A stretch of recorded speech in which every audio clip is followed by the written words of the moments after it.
एक अन्य अवसर पर बाबा जी के पवित्र मंडल को एक अजनबी के आगमन ने बाधित किया। उसने गुरु के शिविर के पास स्थित लगभग दुर्गम चट्टान तक आश्चर्यजनक कौशल के साथ चढ़ाई की थी। मान्यवर, आप महान बाबा जी होने चाहिए। उस व्यक्ति के चेहरे पर असीम श्रद्धा की आभा थी। महीनों से मैंने इन कठिन चट्टानों के बीच आपका निरंतर खोज किया है। मैं आपसे विनती करता हूँ कि मुझे अपना शिष्य स्वीकार करें। जब महान गुरु ने कोई प्रतिक्रिया नहीं दी तो उस व्यक्ति ने अपने पैरों के पास के चट्टान की खाई की ओर इशारा किया। यदि आप मुझे अस्वीकार करते हैं तो मैं इस पर्वत से कूद जाऊंगा। यदि मैं दिव्य मार्गदर्शन को प्राप्त नहीं कर सका तो जीवन का कोई मूल्य नहीं है।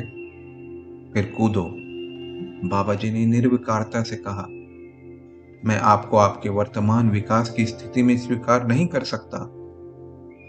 उस व्यक्ति ने तुरंत चट्टान से छलांग लगा दी। बाबा जी ने स्तब्ध शिष्यों को उस अजनबी का शरीर लाने के लिए कहा। जब वे उसके विकृत रूप को वापस लाए तो गुरु ने अपने दिव्य हाथ को उस मृत व्यक्ति पर रखा।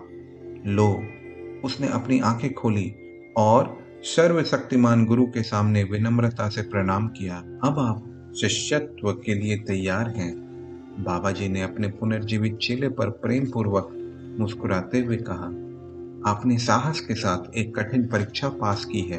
अब मौत आपको छू नहीं पाएगी।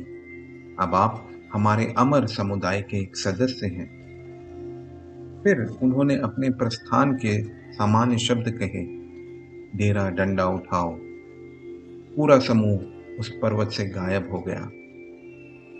बाबा जी के लिए भी अतीत, वर्तमान, भविष्य का कोई संबंध नहीं है। शुरुआत से ही उन्होंने अपने जीवन के सभी चरणों को जाना है। फिर भी लोगों की सीमित समझ के अनुकूल होते हुए उन्होंने अपने दिव्य जीवन के कई कार्य एक या अधिक गवाहों की उपस्थिति में निभाए हैं।